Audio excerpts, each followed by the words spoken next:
to delete it later. Okay.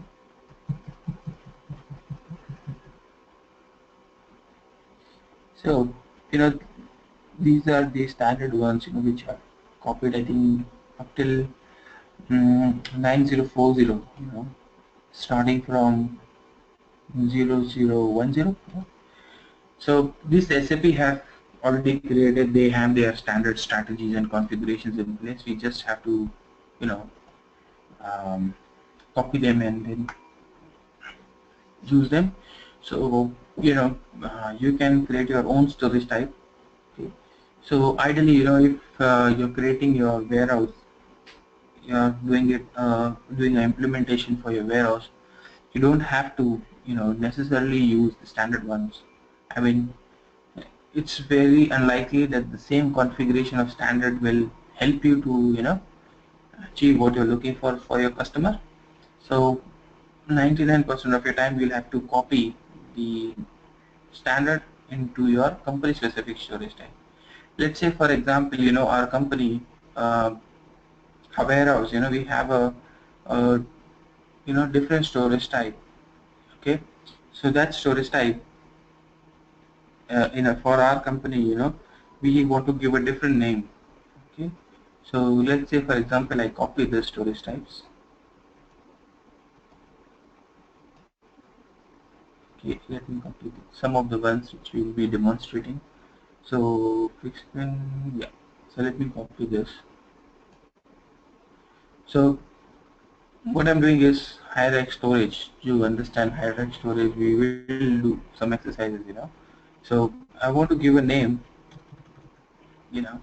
for our storage. So definitely, when we go for uh, implementations, we ask customer, what is the nomenclature you want to follow. Okay.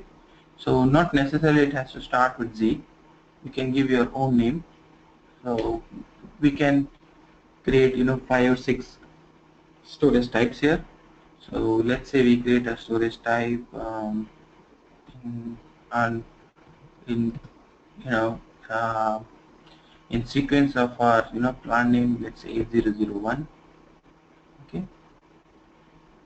let me just copy, then I'll just quickly run you through the important fields here.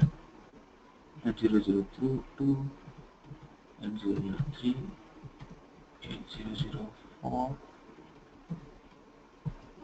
8005,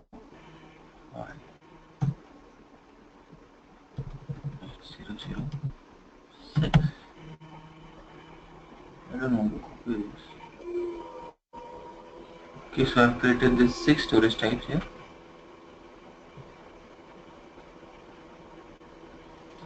So for you, at this point of time, just there are many indicators here.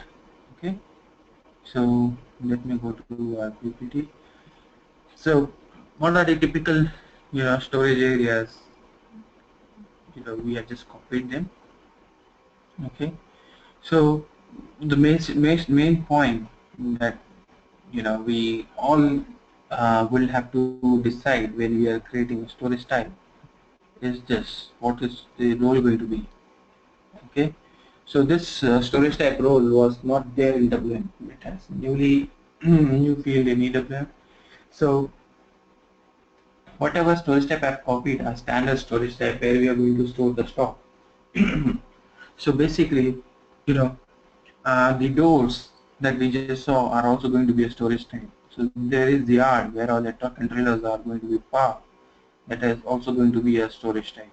Production supply, where you store your product before supplying to your plant, is also going to be an intermediate storage. Okay, work center, where a storage type will be creating the role work center. If you take it to a place where you're going to pack it, you're going to label it, you're going to do all sort of things on a product, inspect it, so it will be a work center. Staging area, where you store it for some time and then you do loading, unloading. Okay, and from unloading, where do you keep it? That's a staging area. Pick point, identification point, it's a intermediate storage before you put the stock in a bin or you remove the stock from a bin. So for the purpose of packing, unpacking, or labeling, or any such requirement. Okay.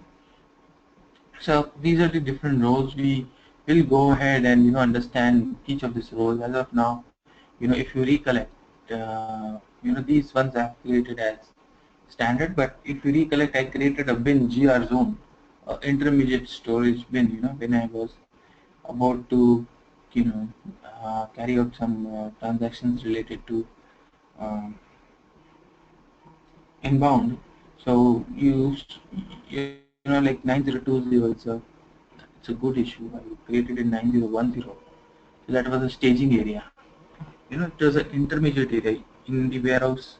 Video that I showed you, there was an intermediate area from where the stock comes. It gets stored in the intermediate area, and then it goes into the racking.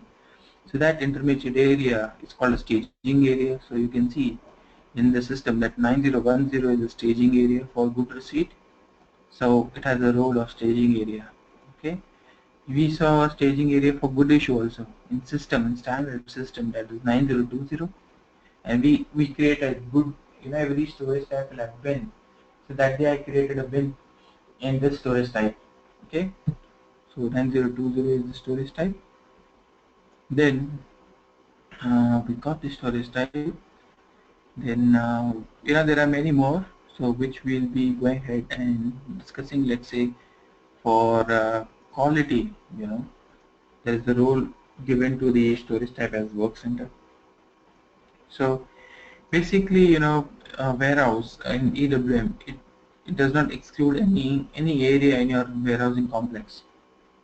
Anywhere that you are going to store your stock, or a product is going to move from there, or even for few minutes it is going to be stored there, it will be recognized by a particular bin or particular area in the system. Okay, so you have to analyze the entire layout. So when you go for implementation, the first thing they will be handing it over to you is your warehouse layout, and they'll ask you, okay, this is how our product, and you have to understand the movements and then design your system accordingly. Okay.